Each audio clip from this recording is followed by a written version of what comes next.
सोना क्या सोना है। आजकल सोने की बड़ी चर्चा चल रही है और सोना अगर हम लोग इस पर चर्चा न करें या इसका विश्लेषण न करें ये भी ठीक नहीं। नमस्कार, जे बॉस रिटेल में आप सबका हार्दिक स्वागत है। आज का विषय हम लोग जो गोल्ड है, जो सोना है, उसको लेकर के आ रहे हैं। उम्मीद करता हूं कि आपको मेरी ये सीरीज अच्छी लग रही होगी। अगर आपको मेरे ये एनालिसिस, ये विश्लेषण अच्छे लग रहे हों तो कृपया इसे लाइक करें, शेयर करें और जिन भी व्यूअर्स ने अब तक जे बॉस रिटेल को सब्सक्राइब नहीं किया है कृपया सब्सक्राइब कर लें। आइए सीधे बात में आते हैं और कोई ऐसी ये चर्चा नहीं करते हैं कि सोना, जिसको हम लोग कहीं सोना है या सोना है, वो मोरी सोने। तो इस तरह से कुछ चीज़ें हैं। या भारत कभी सोने की चिड़िया था। तो भारत और भारतीयों का सोने के साथ में गजब का रिश्ता रहा है और ये रिश्ता आज भी चर्चा में है। इसलिए कई देश आज जहाँ पर सोने की इतनी महंगाई हो रही है वो उनके यहाँ ये टॉपिक नहीं है, लेकिन भारत में अगर सोना थोड़ा भी बढ़ रहा है और थोड़ी तेज़ी पकड़ रहा है तो काफ़ी कुछ चर्चा का केंद्र बिंदु है। सबसे पहले आते हैं सोने को लेकर के स्थिति क्या है। देखिए, सोना आज भी वो धातु है, वो मेटल है जो कि सबसे कॉस्टलियर है और सबसे आप क्रेडिबल है, यानी कि विश्वसनीय है। बीच में आपने देखा होगा कि उपभोक्ता यानी कि जो कंज्यूमर वाला जो हमारा ये पूरा बाज़ार चल रहा है, इसने तरह तरह के मेटल्स को सोने के ऊपर ज़्यादा महंगा उनको करने की कोशिश की थी। प्लैटिनम का नाम है और तरह तरह के रत्न को ला करके जो आर्टिफिशियल या जो ऑर्नामेंट्स हैं उनको बाज़ार में बेचने का प्रयास किया था। लेकिन आप देखिए, वो तो जो भी है वो रहा, लेकिन सोना अपनी जगह इंटैक्ट रहा है। बस भारतीयों के लिए एक चिंता का विषय ये है, जो भारतीयों की आदत है सोना खरीदने की, उसमें कुछ ब्रेक लग सकता है। यानी कि अगर वो सोना तुरंत खरीदना चाहे तो हो सकता है कुछ रुकना पड़े, या सोना अगर वो जितनी अमाउंट, जितनी मात्रा सोचा था उसका आधा ही खरीदना पड़े। तो ये एक चिंता का विषय है। बाकी तो जिस तरह से और कमोडिटीज़ हैं और वस्तुएं हैं उनके रेट्स बढ़ते हैं, कभी उछाल आता है, कभी नीचे चले जाते हैं। हमने देखा कि कई बार तो प्याज पर सरकारें बदल जाती है, इतना महंगा प्याज हो जाता था। कभी कभी लहसुन बहुत महंगा हो जाता है। तो एक कमोडिटी है, सोना भी एक कमोडिटी है और वो भी उतार चढ़ाव का शिकार होता है। अब चूंकि भारतीयों का एक इससे लगाव है, भावनात्मक लगाव है, तो इस भावनात्मक लगाव की वजह से भारतीयों में काफ़ी एक चिंता है कि सोना जो है अचानक तेज़ी से भाग रहा है। वैसे बता दूं, आज दुनिया में जो फॉरेन एक्सचेंज है यानी कि विदेशी मुद्रा है, उसके तहत सबसे ज़्यादा सोना अमेरिका के पास में है, करीबन 9,000 टन की बात है। और इसी तरह से फ्रांस, जर्मनी और इटली आदि देश हैं। और इस रेस में शुरू हो गया है चाइना भी। चाइना ने भी हाल में काफ़ी कुछ सोना खरीदा है। आज वो करीबन 2200-2300 टन के आसपास में उसके पास में स्वर्ण भंडार है। तो अब भारत में कितना स्वर्ण भंडार है ये भी आपके दिमाग में बात आ रही होगी। भारत के पास में जो भारतीय राजकोष है, यानी कि भारत सरकार का जो सोना है वो करीबन 900 टन के बराबर है। लेकिन इससे 30 गुने से ज़्यादा तो भारत की महिलाएं धारण किए हुए हैं सोने को। अगर जो ये आंकड़े हैं, जो सर्वे करने वाली टीमें हैं, विशेषकर ये सब विदेशी ही हैं, आप जानते हैं, इनका अनुमान है कि 25,000 टन से ज़्यादा भारतीय महिलाओं के पास में सोना है। घरों में है, लॉकरों में है, जेवर के रूप में है, जेवरात के रूप में है, या हो सकता है कुछ उसमें से बिस्कुट्स के रूप में भी हो। तो ये भारतीय परिवारों के अंदर है। अब यही भारत की सबसे बड़ी मजबूती भी है। कहाँ भारतीय राजकोष में 900 टन और कहाँ भारतीय परिवारों के पास में 25,000 टन। अब आप ये समझिए। और अगर America, Germany, France, Italy, UK, इन सब को करीबन 8 देशों को जो टॉप के उसमें हैं, क्योंकि भारत का स्थान है 9वें नंबर पर, तो भारत से ऊपर जो 8 हैं उन सबके स्वर्ण भंडार को यानी गोल्ड रिजर्व को अगर उनका जोड़ा जाए तो करीबन वो 22,000 टन के आसपास होता है। तो इनसे 3,000 टन तो हमारे देश की महिलाएं अपने पास में रखे हुए हैं।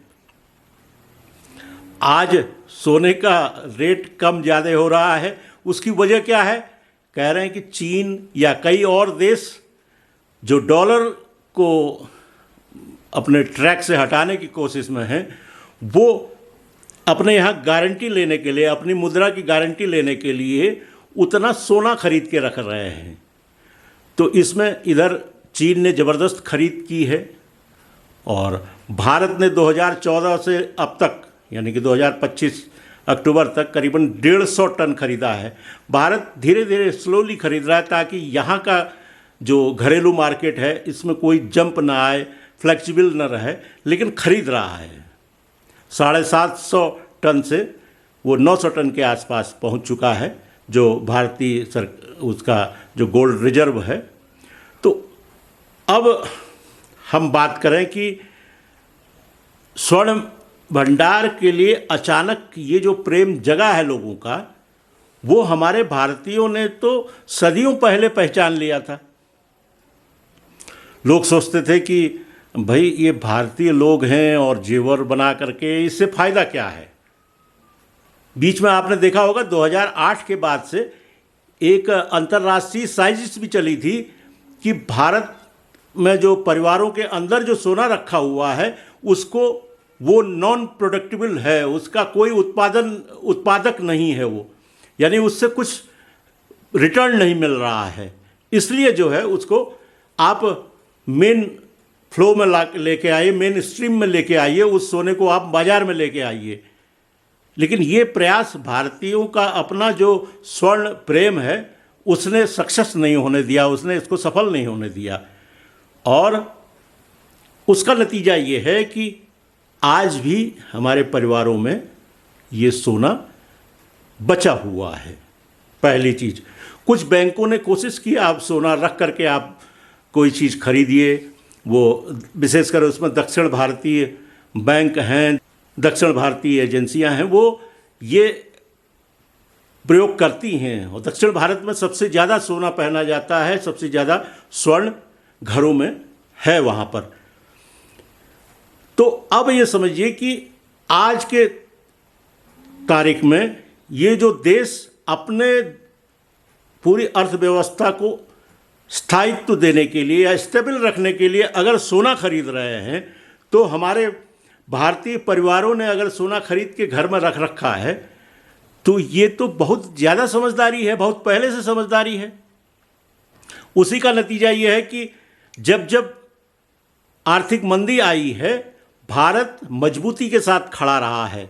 विदेशों में बड़े बड़े जो आर्थिक जो बाजार थे वो डगमगा गए, लेकिन भारत में ये हुआ कि कभी भी रिसेशन का कोई ऐसा इम्पैक्ट देखने को नहीं मिला।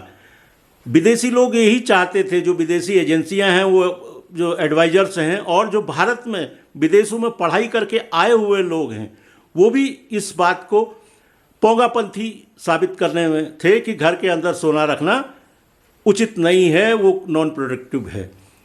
मैं आपको कहूं, आपके पैतृक गांव में कोई ज़मीन रखी है, उस ज़मीन में अगर उसके सर्किल रेट के हिसाब से या वहाँ की उपयोगिता के हिसाब से अगर आज वो आपके कुल 10-20 लाख, 50 लाख, 1 करोड़ जो उसकी वैल्यूएशन है, तो क्या वो 1 करोड़ में बेच देना चाहिए उस आदमी को? नहीं बेचना चाहिए ना। वो उसका स्थायित्व है, उसका आधार है। तो कृषि करे उस खेत से, और जो हर सीजन में कुछ न कुछ उससे कमाए, अर्न करे, और जो उसका एक मूल्य है वो तो है ही है, वो सुपर इमरजेंसी के लिए आपका है। और छोटी मोटी इमरजेंसी, छोटे मोटे अगर परेशानियों में अगर आप इस तरह से बेचने लगे तो आप तो बिल्कुल मल्टी स्टोरी बिल्डिंग के 6ठे माले, 8वें, 100वें माले में आप हो गए। अरे आज से 50 साल, 40 साल, 100 साल बाद वो जो मल्टी स्टोरी है वो कभी तो अब उसका सीमेंट, उसका सरिया अपना जवाब दे जाएगा। और जब वो जवाब दे जाएगा तो आज 2 करोड़, 4 करोड़, 10 करोड़, 20 करोड़, 50 करोड़ की खरीदी हुई कोठी, खरीदा हुआ फ्लैट वो किस काम का रहेगा? जब वो पूरा स्ट्रक्चर नीचे ढह जाएगा तो आप कहेंगे देखिए 60वें माले का फला वाला फ्लोर हमारा था, अब वो फ्लोर ही नहीं है। तो आप तो चलो चले गए, लेकिन आपके बच्चों के लिए विरासत में क्या मिला? अगर हमारे पुरखे भी अगर यही कहे होते, हमारे पूर्वज यही सोचे होते, ये ज़मीन लेके क्या फ़ायदा है और इसके बदले में कुछ और करें, ऐश करें, खाए पिए, तो वो हमारे लिए हमारी विरासत कहाँ रह पाती। तो आज जो ऊर्ध्वाधर यानी कि जो वर्टिकल जो मकान बन रहे हैं, ज़मीनें, बिल्डिंग्स बन रही हैं, वो शहरी जीवन के लिए तो मुबारक हो, लेकिन कहीं अगर विरासत में आगे बढ़ाना है, राष्ट्रीय अगर उसको संपत्ति के रूप में करना है तो लैंड ही है।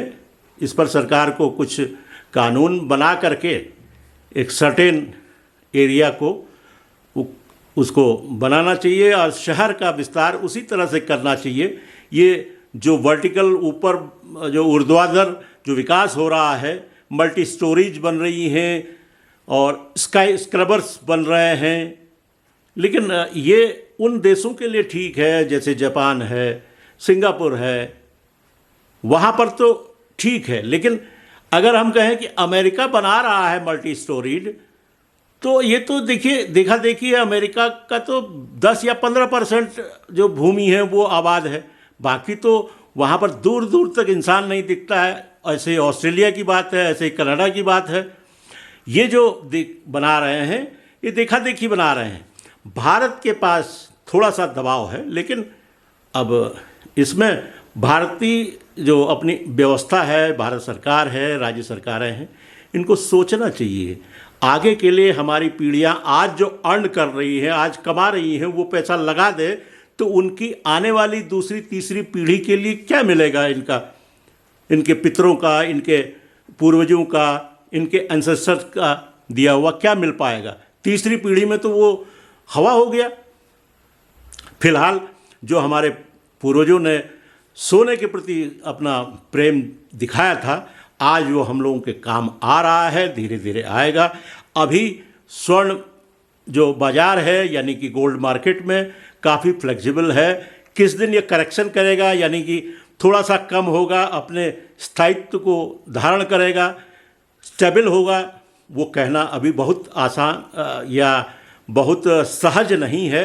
लेकिन एक मोटा मोटा अनुमान है कि जो विश्व की पूरी व्यवस्था चल रही है, जैसे आगे पीछे लंगड़ी देने की बातें चल रही हैं, कहीं युद्ध चल रहा है, कोई खुद को विश्व का नेता साबित करने में तुला हुआ है, तो इन परिस्थितियों में देखते हुए आगे फरवरी तक ये उम्मीद की जाती है कि फरवरी 2026 तक ये उम्मीद की जाती है कि सोना थोड़ा सा कम होगा और अपने जो स्थायित्व है वहाँ तक पहुँचेगा। और वैसे हम आप सभी जानते हैं, कोई चीज़ एक बार बढ़ जाती है तो उसको अपने पुरानी कीमत तक आते आते बहुत टाइम लगता है या वहाँ तक नहीं पहुँचती है। उसमें 2-4% का जो महंगाई का पुट है वो तो उसमें आ ही जाता है, लेकिन फिर भी सकारात्मक है, आगे की स्थितियाँ ठीक दिख रही हैं। हमें अपने देश को, अपने लोगों को ये ढाढ़स भी देना है कि अभी बहुत ज़्यादा अफरा तफरी में इधर का उधर करने की ज़रूरत नहीं है। और निवेश की जहाँ तक बात है तो आप ये फिजिकल गोल्ड खरीदने के बजाय अगर आप डीमैट के ज़रिए या जो पेपर में, कागज़ों में जो सोना खरीदा जाता है उसकी खरीद फरोख्त करके रखिए। ये इन्वेस्टमेंट के रूप में होगा, आपका भावनात्मक लगाव भी उससे नहीं होगा।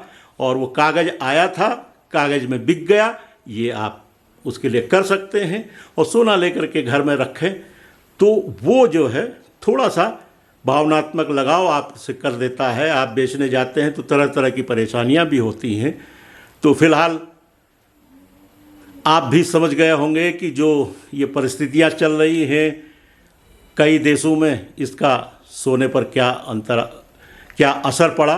और आज हम भारतीय फिर भी सभी देशों से आगे हैं कि हमारे परिवारों में इतना सोना है कि अगर भारत सरकार कभी सुपर इमरजेंसी में भी आ जाए, लोग अपने घर का 10वां हिस्सा सोने का भी दे दें, तो आप ये समझिए कि 2,500-3 हज़ार टन तो सोना ऐसे ही हमारे पास में, सरकार के पास में आ जाएगा।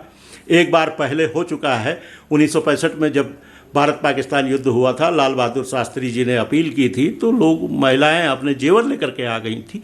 तो ऐसी सुपर परिस्थिति के लिए, सुपर इमरजेंसी के लिए तो हमारे पास में रखा ही हुआ है, घरों में रखा हुआ है। ऐसी जीवट महिलाएं भी हैं, ऐसे परिवार भी हैं जो कि देश को बचाने के लिए कुछ भी दे सकते हैं। तो फिलहाल मैं आपसे विदा लेना चाहूँगा। अगर आपको मेरे ये विश्लेषण, ये तबसरा इसको आप कहिए, एक ओवरऑल जो लोग सनसनी फैलाते हैं उसके बजाय अगर आप ये सुनते हैं तो आपको मन में कुछ तसल्ली भी होगी और एक ग्राउंड रियलिटी भी आपको मालूम होगी। और इन्हीं शब्दों के साथ आपसे विदा लेता हूँ। अगले वीडियो में आपके पास फिर हाजिर होऊंगा। तब तक के लिए बहुत बहुत धन्यवाद। हाँ, अगर आपने जे बॉस रिटेल को अब तक सब्सक्राइब नहीं किया है तो कृपया इसे सब्सक्राइब कर लीजिए। बहुत बहुत धन्यवाद। नमस्कार।